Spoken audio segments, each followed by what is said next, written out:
सत साहिब सतगुरुदेव की जय। बंदी छोड़ कबीर साहिब जी की जय। बंदी छोड़ गरीबदास जी महाराज जी की जय। स्वामी राम देवानंद जी गुरु महाराज जी की जय हो।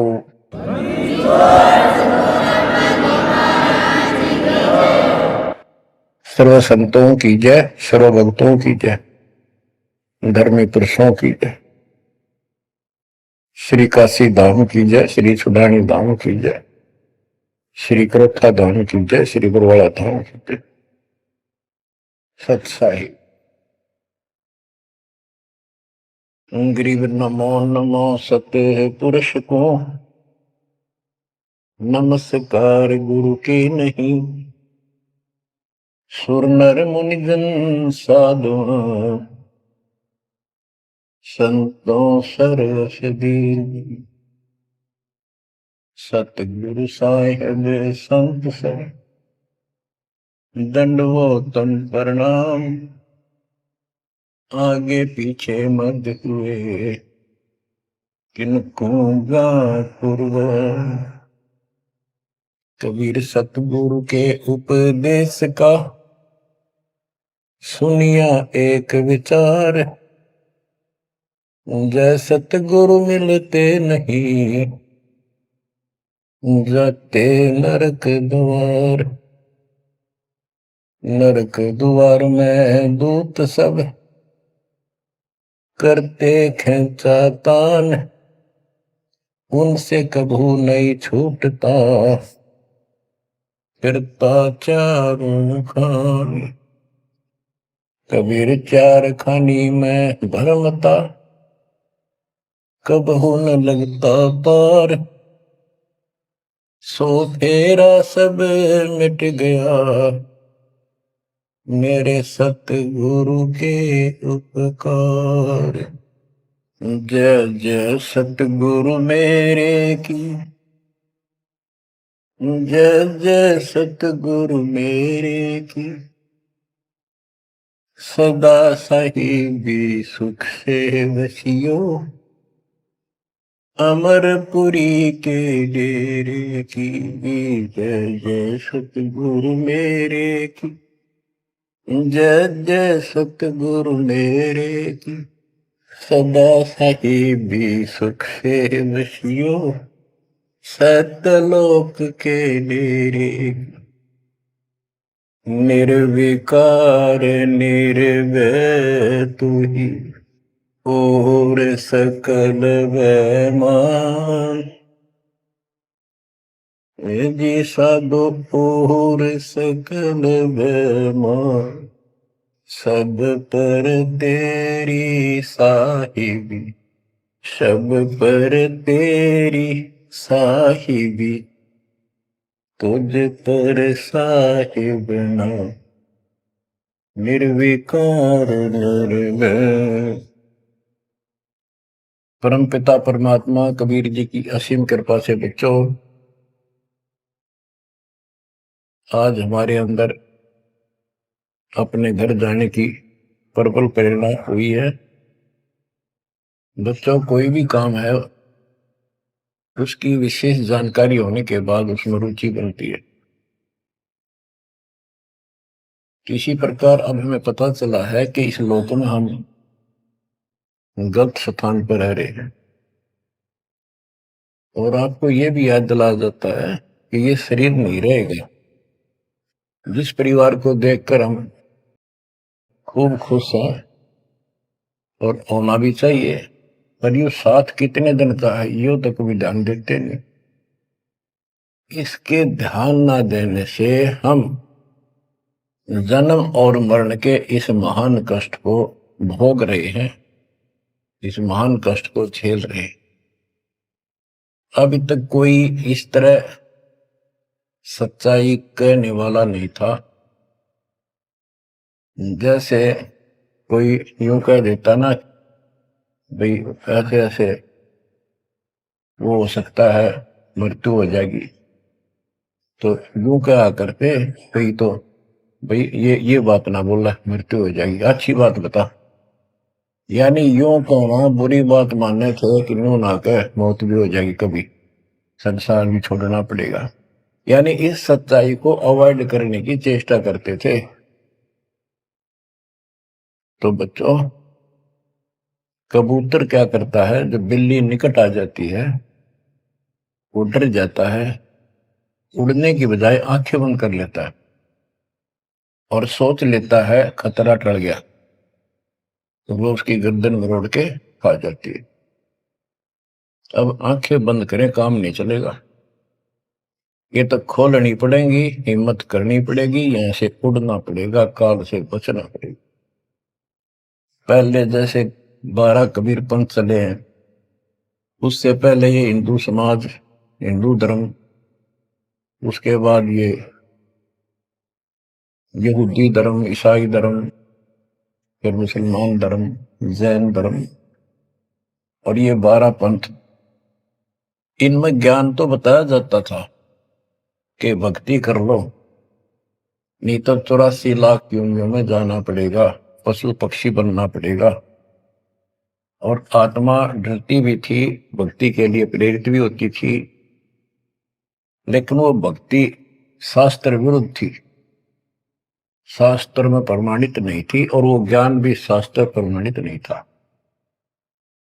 श्रीमद् भगवत गीता अध्याय 16 श्लोक 23 में स्पष्ट किया है कि शास्त्र विधि को त्याग कर जो अपनी मर्जी से मनमाना आचरण करते हैं अपनी इच्छा से, उनको न सुख होता है, न कोई सिद्धि प्राप्त होती है, और न ही उनकी गति बढ़ती।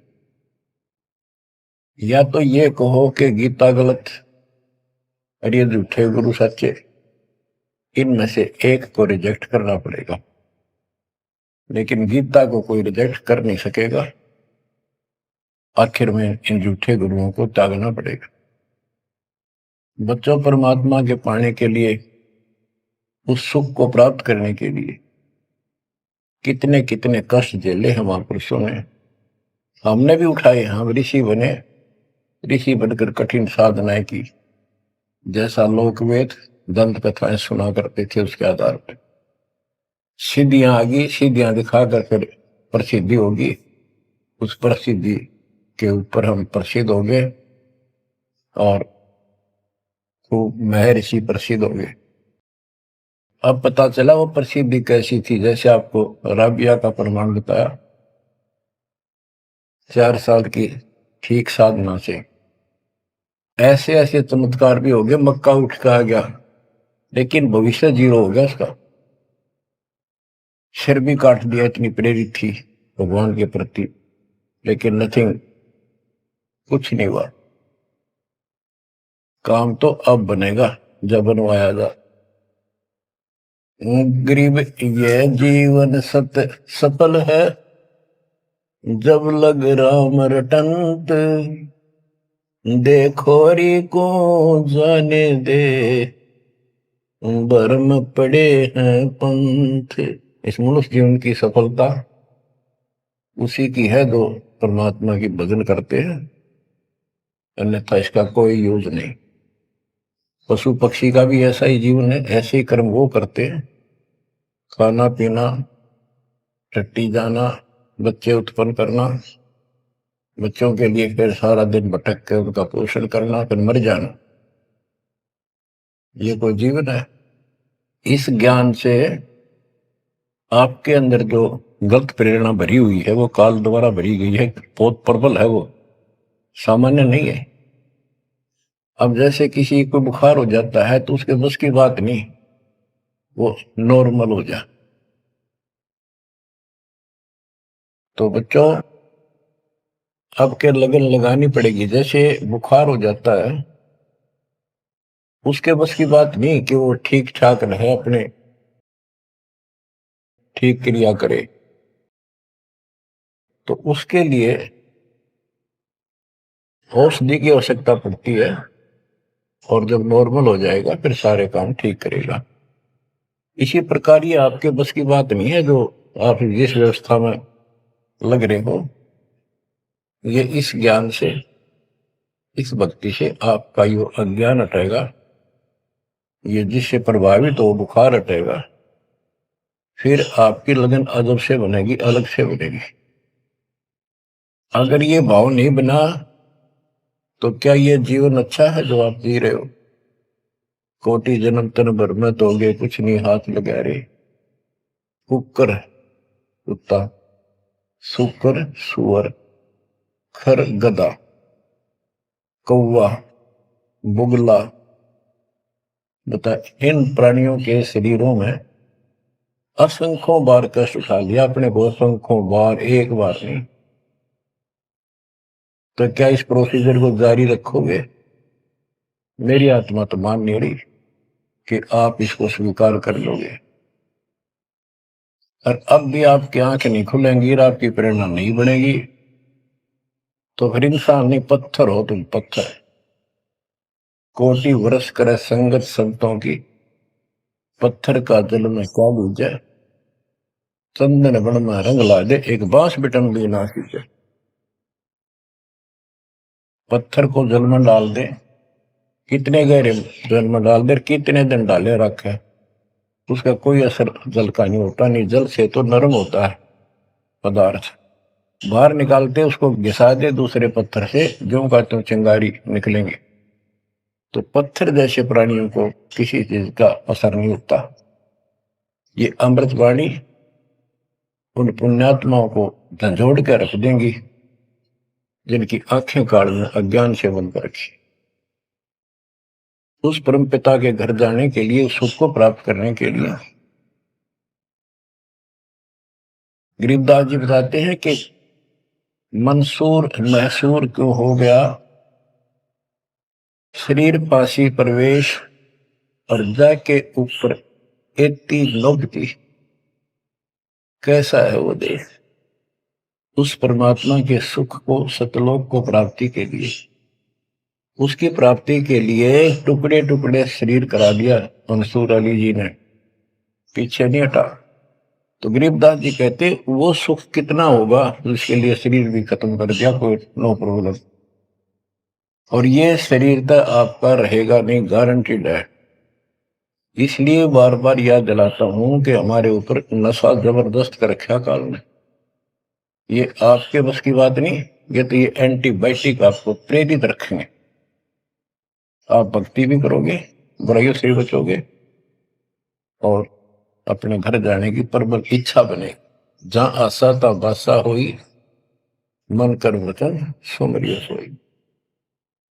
गिरिव नरसिंह रूप सतगुरु धरा, प्रहलाद भगत के काज। हिरणाकुश को ले गया, जो तितर को बाज। परमात्मा कबीर जी ने ही नरसिंह रूप धारण किया। ये सारा श्रेय अभी तक श्री विष्णु जी उर्फ श्री कृष्ण जी को दिया जा रहा था। जो भी है, परमात्मा चाहते हैं कि किसी तरह इनकी भक्ति में आस्था बनी रहे। ये किसी को मानकर भक्ति कर रहे, करते रहो, उससे मिलना कुछ नहीं, पर पिछले संस्कार से मालिक उनकी मदद स्वयं करते हैं। गिरिव नामा का देवल फेरा, मुई जवाई गाय। पीड़ा मेरी संत की, छान छवाई आए। कबीर साहब कहते हैं, 2 दिन मेरी शरण है, ताका हूं मैं दास। दास में नौकर, गुलाम, और गैल गैल ला गया करूं जब तक धरती आकाश। नामदेव नाम के महापुरुष पिछले संस्कारी थे। परमात्मा कबीर जी कहीं भी आश्रम बना के कुछ करने के लिए रह जाते हैं, एक गुरु की भूमिका करते हैं। अपने बच्चों को, वहां आसपास के क्षेत्र के बच्चों को ज्ञान सुनाते हैं। कोयल के बच्चे ज्ञान को सुनकर, आवाज को सुनकर उनकी तरफ खींचे आते हैं, सोने वाले रह जाते हैं। तो उस समय रंका और बंका दोनों पति पत्नी थे। एक उनकी बेटी थी वंका। नामदेव भी उसी समय परमात्मा कबीर जी का शिष्य हुए थे जब वो वासन रूप में लीला कर रहे थे। हम ज्ञान सुन लेते हैं, सारी बात करते हैं, पर अपनी जो पूर्व प्रेरणा है, पिछले जन्म के संस्कारों से भी हम बांध नहीं आते। अब नामदेव जी जा रहे थे, एक मंदिर में आरती हुई थी, ब्राह्मण लोग आरती कर रहे थे, और उसके ऐसी धुन चढ़ी कि वो भी मंदिर में पहुंच गया। हाथ में जूते निकाल लिए अपने, जैसे ये बजाते हैं ताल, उस तरह बजाने लग गया, घंटी बजाते हैं, और बजाता बजाता आरती में मगन होकर उनके ब्राह्मणों के बीच में पहुंच गया, यानी पत्थर की मूर्ति के सामने पहुंचना चाहा। पंडितों ने पकड़ कर उसको मंदिर के पीछे फेंक दिया कि ये शूद्र छोटी जाति का समेत जूतों में आ गया, हमारा धर्म भ्रष्ट कर दिया, हमारे भगवान को इसने रुष्ट कर दिया। तो परमात्मा वो तो फिर भी पड़ा पड़ा मन की आरती कर रहा था, लो लगी थी जाता में। परमात्मा उस मंदिर का मुंह नामदेव की तरफ कर दिया, और पंडित पिछली साइड में खड़े घंटी बजा रहे थे, आश्चर्यचकित हुए। तो एक दिन नामदेव रंका बंका के घर गया, तो उस दिन वंका लड़की, रंका और बंका जंगल में लकड़ियां लेने गए हुए थे, पीछे वो लड़की अकेली थी, वो को पट्टी तैयार करे थी, जैसे किसी को चोट लग जाकर, हल्दी वगैरह लगा कर। नामदेव बोला, बहन किसको क्या हो गया, किसको चोट लगी, किसके लिए पट्टी बना रही हो? उनका बोली, रे नामदेव तू गुरु जी ज्यादा दुखी ना करा कर, तो भाई मर्यादा में नहीं रहता,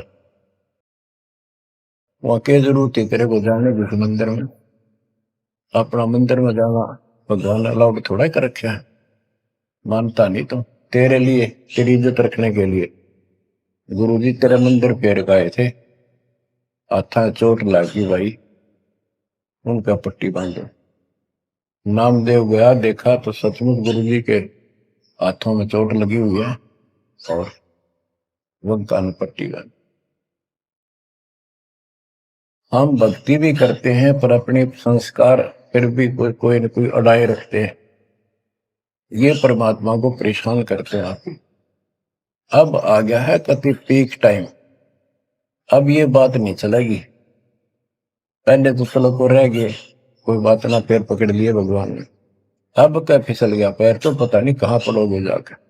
ऐसा अजब गजब का ज्ञान दे दिया, ऐसा समाधान आपको दे दिया, और ऐसे समय में मानो शरीर मान, तो आंखें खोल लो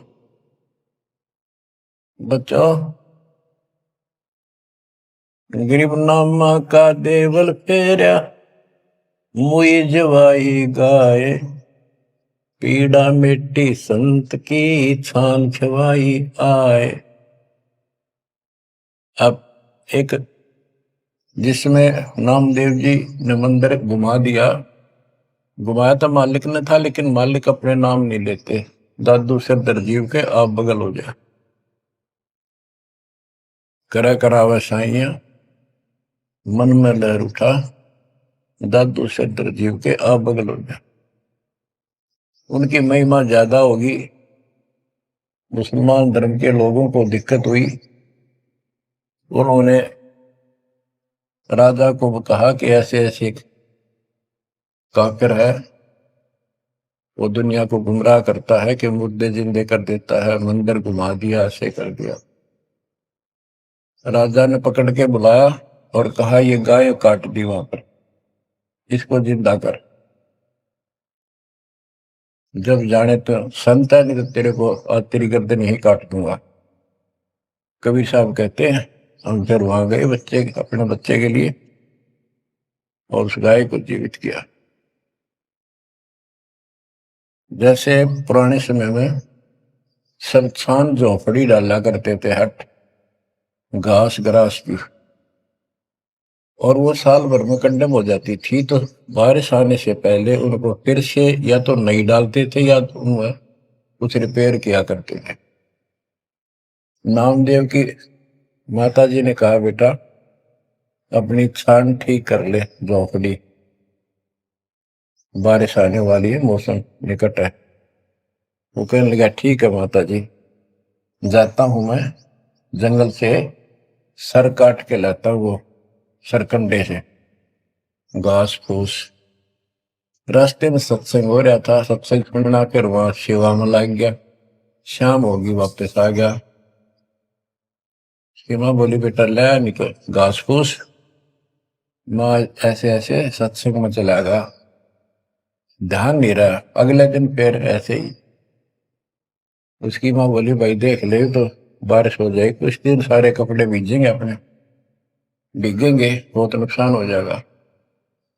अगले दिन भी ऐसे हुआ। तीसरे दिन उसने सोचा आधा सत्संग सुन लो और फिर जाऊंगा। आधा सत्संग सुनकर चल पड़ा। सत्संग तो फिर पूरा ही सुनना पड़ा उसने, फिर सेवा सेवा ना करी, अपना काम के लिए चल पड़ा।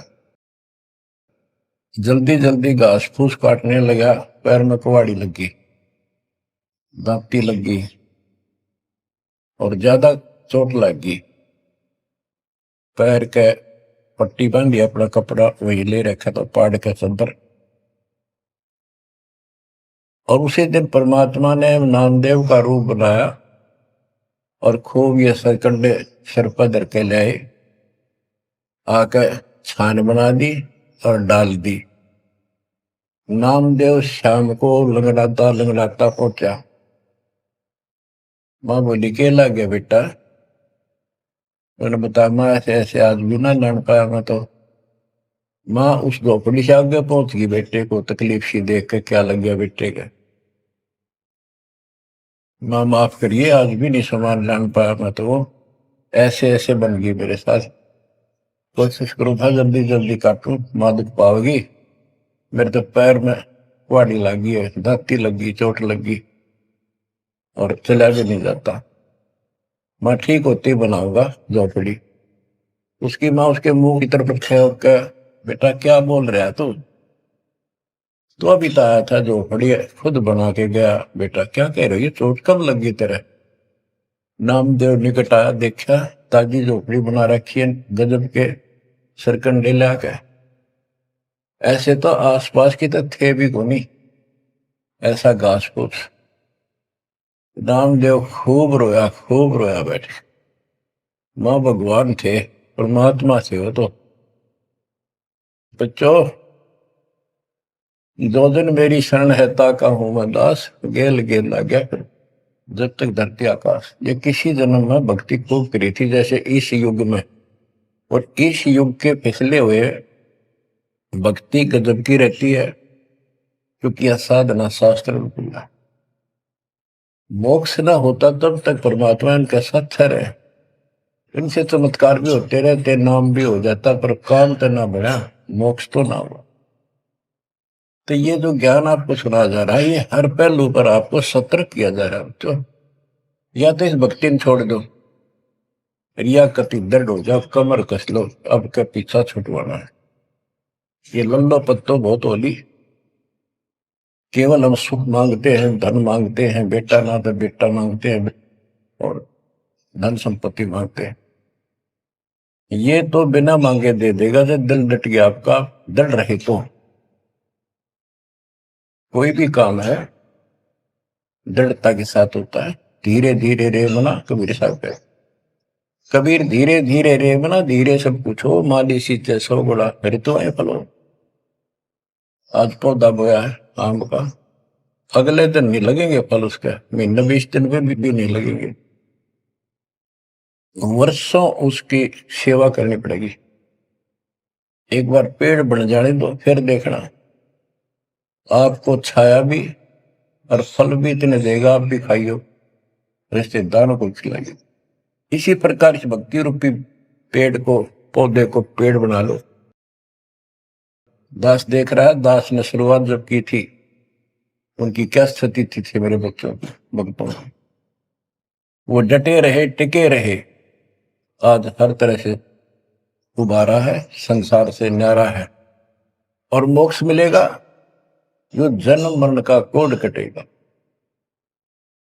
गरीब कबीर के सो बंजारा हुआ, आप भक्ति के हेत कंकर बोई जान के, धना भगत के खेत। धन्ना भगत जी बहुत जबरदस्त लगन की लगी हुई थी उनकी, बहुत जबरदस्त भगत थे। दया भाव संत में होती है। बारिश हुई, बीज सभी किसान ज्वार बीजने चल पड़े। तन्ना की पत्नी ने भी ज्वार दे दी 5 किलो, अल्ले खेत में बो के आओ। भगत जा रहा था बैलों को साथ, बैल लेकर के, हल लेकर के। रास्ते में 4-5 भगत भूखे थे, बैठे थे। अब भगत स्वाभाविक साधु संत को देखकर राम राम करी उसने, बैल खड़े कर दिए, बैठ गया 2 मिनट भगवान से। सुबह सुबह पता चला कि उन्होंने 3 दिन से भोजन नहीं खाया था और मरने के कगार पर। कहने लगे भगत हम तो मृत्यु के निकट हैं, कहीं भोजन नहीं मिला। क्योंकि रेगिस्तान राजस्थान या भी पहले सारी स्थिति ऐसी थी नहीं बढ़िया वाली जनता की। बारिश हो गया तो फसल होगी, ना तो भूखे मरा करते। तो भगत जी ने सारे के सारे ज्वार रख दी उसके उनके आगे, बीज, वो मरे थे भूखे, सारी खा गए। अब वो चल पड़े। भगत जी ने सोचा ही घर वाले लड़ेंगे, पत्नी भी गर्म मिजाज की थी, और इसमें तो भाई कोई भी टोक दे, बीज भी कित खा गया तो कित खो दिया। किसान का तो जीवन होता बीज। लेकिन उसने परिवार न्यौछावर कर दिया।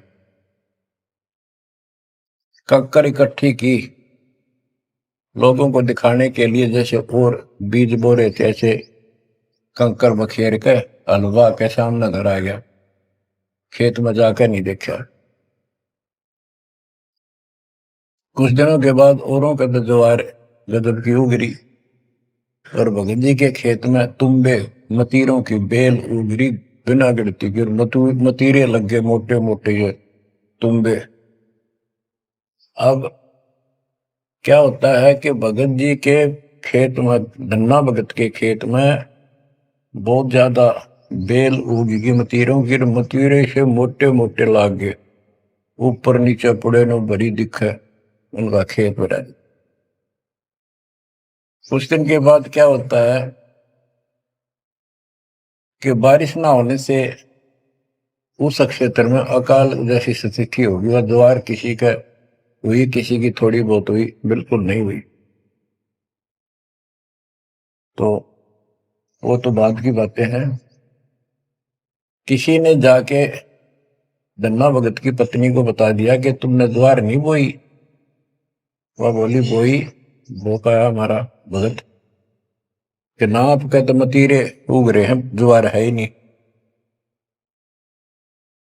उसका दुख हुआ, ज्वार भी कित खा गया यो। तो वह गई, देखा सचमुच वहां तो मोटे मोटे मतीरे भरे पड़े। एक मतीरा यानी एक तुम्बा लेकर चल पड़ी। धन्ना भगत को पता था कि बात आज बिगड़ चुकी है। उसके बाहर जाते ही भगत वहां आ जाते थे, उसके रहते नहीं आते थे। वह जल्दी वापस आ गई। धन्ना भगत ने सोचा था शाम तक आओगी, तो भक्तों से कहा तुम जाओ, बात आज गड़बड़ है। सिर पर मतीरा रख रखा, ताते उसने मतीरा सिर में मारा धन्ना भगत का। धन्ना भगत जी ने थोड़ा बचाव किया तो धरती में लगकर फूट गया। फूटते उसमें ज्वार निकली जैसी बीज की साफ सुथरी भेजी थी। अब भगत जी तक टेढ़ा पड़ा, सिर बचाया, और वह देवी देख रही थी, कभी धन्ना भगत को कभी ज्वार को। तो वह बोली ये कहां से आ गई ज्वार इसमें। धन्ना भगत नहीं बोला। वह फिर खेत में गई, वह ज्वार उठाकर अंदर रख ली। वहां जाके देखा कपड़ा बिछाकर मतीरे फोड़न लागी, ढेर लाग गया। गठड़ी बांध कर चल पड़ी, ढोण लागी ज्वार। अरोरा की ज्वार कति कंडम सी होगी, वो ये को ना खड़ी तो रही, पर बस उसमें बीज नहीं बना, सूखी सूखी सी खड़ी। अब वह 3-4 गठड़ी 5-6 गठड़ी ले आई भर भर कर। भगत बोला जितनी आपने अपनी होनी चाहिए थी ना तेरे खेत में उतनी रखना, ज्यादा ना लेना भगतमती ने। बोली तू तो ऐसे करा कर, भगवान ने दी है सारी लाऊंगी। वहां छड़ी भर के चाली, जब उसका कोटा पूरा हो लिया वहां तक तब बोझ मरती आई बाहर, खूब लग गया। उतारी तो सारा पूछ बना पाया, एक फेर लाई वो भी नहीं हो गया, हार के बैठ गई। फिर धन्ना भगत के खेत में ज्वार निकला, तुम्बों से ज्वार निकला, गांव इकट्ठा हो गया। भगत बोला, भाई अपनी बांट लो थोड़ी थोड़ी, तुम सारे भूखे मर तो बच जाएगा गाँव। तो सब ने अपने हिसाब का थोड़ा थोड़ा ले लिया, और फिर भी उभरती रहेगी। बच्चों, ये बातें कोई बनावटी नहीं है। जिनने भगवान के ऊपर समर्पण किया, जो भगवान पर समर्पित हुए, भगवान ने कभी उनका मारा नहीं। चारों युगों को देख लो, हमने किसका रखा मारा। तो बच्चों, ये महापुरुषों की जो कथाएं हैं आज अपने काम आऊंगी। आप एक बार लग कर देखो इस मार्ग, कोई जगह नहीं रहेगी आपको अगर मगर करण की स्मरण को, कति परमात्मा हर तरह से संतुष्ट कर देगा। दास अपनी एक कथा बताओगा। हम सुनते थे कि द्रौपदी का चीर बढ़ा दिया भगवान ने, पर ये नहीं पता था क्यों बढ़ाया था। वो तो अब इस तत्व ज्ञान से निखार हुआ कि कबीर परमात्मा ने एक लीला करके उसका लीर ग्रहण किया कपड़ा, और उसके कारण बढ़ा था। तो इससे कोई किसी को कहते वो मानता नहीं था, ये कोई बात है, कैसे हो सकता है, ऐसे नहीं हो सकता, वैसे नहीं हो। हम भी मानते थे कि चल ना होगा, पर भगवान तो है और बहुत काम कर रखे हैं। मन मानता था भगवान कुछ भी कर सकता है, क्योंकि आस्था जब भी बनती है जब ये भावना बढ़ जाएगी परमात्मा जो चाहे सो कर सके। उसके सामने इम्पॉसिबल वर्ड नहीं है उसकी डिक्शनरी। आपको बताता हूं, नाम ले लिया, 2-3 साल हुए थे बस। 1988 में नाम लिया, 1990 या 89 की बात है, 88 या 89 की। तो एक मकान बनाया, ऊपर मकान बना रखा है, उसके ऊपर एक गैलरी ही पूजा स्थल बनाया, 5.5 बाई 15 फुट का। उसमें एक गली में झांकी थी, खिड़की और विंडो, और एक अंदर आंगन की तरफ क्रॉस वेंटिलेशन बढ़िया था। तो जल्दी के कारण मैं बने बनाए वो लिया जगड़े, पूजा स्थल 2 मांझ का उनको पेंट करके लगा दिया। उनमें शीशे भी लगे हुए थे। एक शीशा टूटा हुआ था, एक शर्फ खिड़की का, वो डबल होते, मैं ये चढ़वा देंगे बाद में, जल्दी काम हो जाएगा। वहां मैंने ये भक्ति बोध छपुआ कर रखी कि गुरुजी आएंगे उनको सौंप दूंगा, वो आगे भक्तों को देते रहेंगे जब कोई दीक्षा लेगा। ऐसे सेवादास करने लगा। क्या हुआ कि उस जो शीशा फूटा हुआ था उसमें के चूहे बढ़कर उनको काटने लगे। और उस समय क्या था, जब वो जंगले लगाए तो जाली ले आया था, ये एक लोहे की जाली जो मच्छरों से बचाने के लिए खिड़कियों पर लगाई जाती है बाहर की साइड। और वो गलती से वो गलत काट के दे दी। मैं वो साइज लिख के उस लोहे की दुकान पर दिया है, भाई ये काट के तैयार कर दे, इनका गल बना दे। मैं और सामान लेकर वापस आया, उसने बांध के लपेट कर रख रखी थी, मैं उठाकर चला आया पैसे देकर। आके मैंने कहा ले भाई लगाओ। तो ये बड़ा लड़का, अरे एक वहां किराएदार रहता था, वो बोले हम लगा देंगे। कील क्या सारी ला रखी थी, उन्हें सीढ़ी लगाई। मैं तो चला गया उनको कह के, शाम में आया तो कोई नहीं लगा रखी। पूछा भी कारण क्या था, क्यों नहीं लगाई। उन्होंने बताई कि छोटी है, बराबर में छोटी रहेगी, कम से कम 9 इंच छोटी। वो लिखा था मैंने 3 फुट 9 इंच, उसने 3 फुट काट दी, या नौकर ने देख के काट, या गलती लगी जैसे भी। फिर मैंने सोचा भी छोड़ो भाई, अब किसके साथ मत्था मारे जाकर, वो कहेंगे तेरी गलती है, आपने यही साइज बताया था। मैं इस चक्कर में नहीं पड़ा करता। मैंने वो उठा कर स्टोर में डलवा दी। एक सीजन बारिश का ऊपर का उतर गया। हाँ, फिर वो नित्य नेम छपवाई पुस्तक, फिर उसमें चूहे बढ़ने लगे, कपड़ा बांधा, कपड़ा काट दिया। ये मन में था कि वो जाली तक पूरी है नहीं। फिर दिमाग में आई, भाई ऐसे करो, इस एक खिड़की में दिक्कत है, इन जाली को ऊपर नीचे करके दोनों को एक में सेट कर दो। तो वही दोनों किराएदार, ये बड़ा लड़का, ये छोटा ही था, 12-13, 14-15 साल का।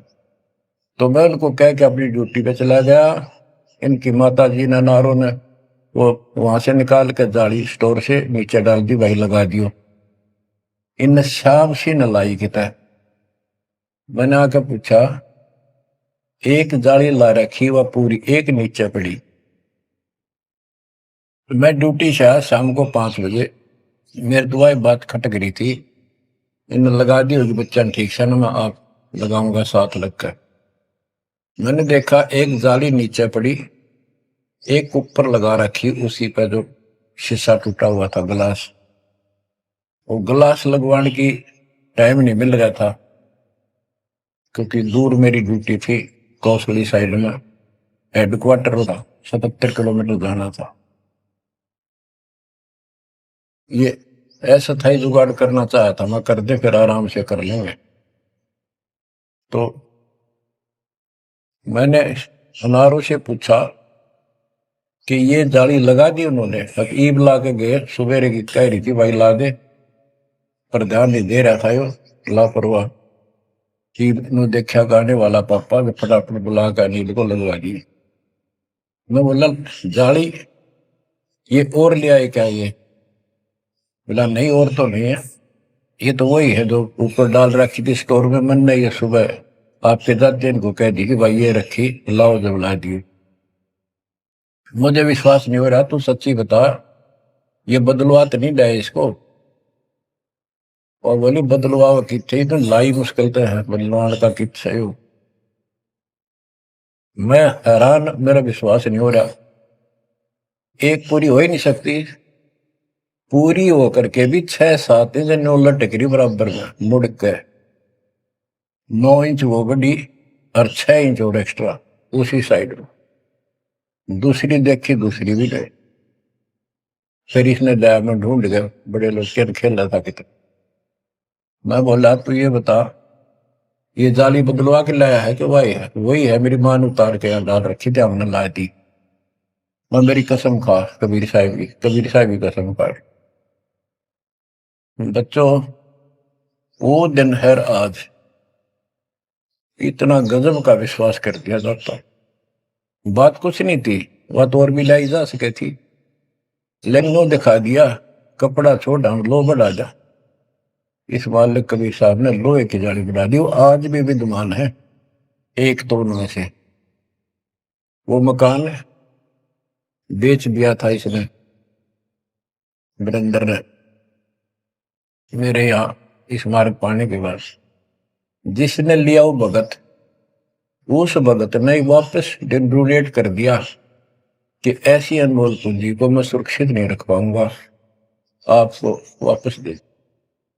आज वो फिर वही है, वह जाली लगी हुई है, हमने भी उसमें सफाई किया नहीं है अभी, क्योंकि हमें थोड़ा सा फुर्सत अच्छी होगी, यहाँ से निपटेंगे मिशन को पूरा करके, उसको फिर याद के रूप में रखेंगे। तो बच्चों, विश्वास रखो इस मालिक पर। कहे कबीर सुनो भी साधो, मैं तो हूँ विश्वास, और गलत साधना करने से कुछ नहीं मिलेगा। क्या बताते हैं?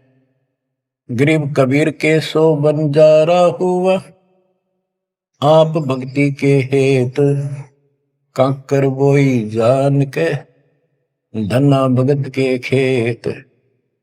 वहां काकर से अन्न हुआ, कंकर से, वहां काकर से अन्न हुआ, वहां केसों से हुआ कबीर। वार पार पावे नहीं गति कुछ गहर गंभीर। अब नकली गुरुओं के कारण ये सारा अध्यात्म ज्ञान नष्ट होया पड़ा था।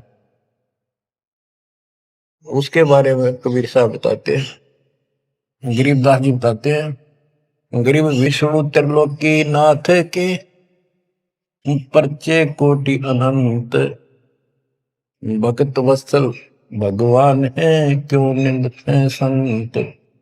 यानी भगवान में आस्था बनाए रहने के लिए परमात्मा ने इन पर विष्णु जी को निमित्त बनाकर लीलाएं की। कहते हैं इनको विशेष वो ना समझो, ये भी अच्छी आत्मा है, तीन लोक के नाथ हैं। अब जैसे कोई मंत्री है, उसकी भी पावर होती है, उसको ये कहना तो कुछ नहीं है, प्रधानमंत्री सब कुछ है, ये तो लड़ाई वाली बातें हैं। ये तो सतीथी बताई है, इनकी इतनी औकात है, इतनी ताकत है, उनकी इतनी है, इनसे हम दूर नहीं हो सकते और इनको एज ईस्ट पूज भी नहीं सकते कि ये करतार बने हुए हैं अपने आप। ये वो करतार नहीं जो होना चाहिए। गरीब करता ऊपर चोट है, कहते हैं करतार, मूल लह नहीं मूर्खा, गिनते हैं क्यों डारे। कि जितने करतार अपने आप बना रखे तुमने, राम कृष्ण विष्णु, ये फिर कितने बना रखे। कर्ता ऊपर चोट है, जो एक करतार को छोड़कर अन्य जो कर्ता बनते हैं उनकी दुर्गति होती है। रामचंद्र देख लो, सारी उम्र दुखी रहा और कर्ता बन रहा था, लोग भगवान के थे भी मान लेता था, आजीवन कष्ट रहा, अंत में सरयू नदी में जल समाधि ली, डूब का मेरा। कृष्ण जी सारी उम्र दुखी रहा, सुख का सांस कभी नहीं, कभी कंस, कभी केसी, कभी चाणूर, कभी कुछ पूतना, और आखिर में दुर्वासा के श्राप से कुल उनके सामने नष्ट हो गया। जिसका कुल सामने मरे है और पश्चाती हो जीव है, सबसे निर्भाग आदमी है। सब कष्टों को देख कर रो रो के टाइम काटा, आखिर में एक विषाक्त तीर से मारेगा, विषाक्त जहर से बुझे हुए एरो तीर से मारेगा।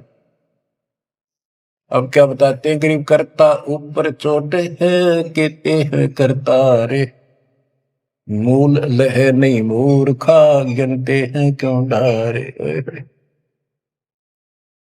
के मूल की पूजा क्यों नहीं करते, डालियों ने क्यों गिनते फिर हो तुम, कितने भगवान है, कितने टहनी है। मूल से सब कुछ होता है। गरीब सतगुरु साहिब एक है, दूजा ब्रह्म विरोध, बिन सतगुरु सूझे नहीं, चाहे पढ़ो 18 बोध। गरीब गल गोटा गुरु आखे ने, फांसी दे अड़ाए, द्वादश तिलक बनाए कर, चंपुर दे धकाए। कि ये इंसान का नाश करने, मनुष्य जीवन को बर्बाद करने वाले, ये बाह्य दिखावा करके द्वादश तिलक 12 तिलक बना लेंगे, कंठी माला पहन लेंगे, लाल कपड़े, बड़ी बड़ी दाढ़ी मूछ उठा लेंगे या घुटन घोट हो जाएंगे, मूड मुड़ा लेंगे। ये गल गोटा है, ये काल की फांसी लिए कर रहे, झूठी साधना करवा के। कहते द्वादश तिलक बनाए कर लोग इन पर कुर्बान हो जा, साधु है, और जमपुर दे धक्का, यानी उस नरक में धक्के ते ठोक दे।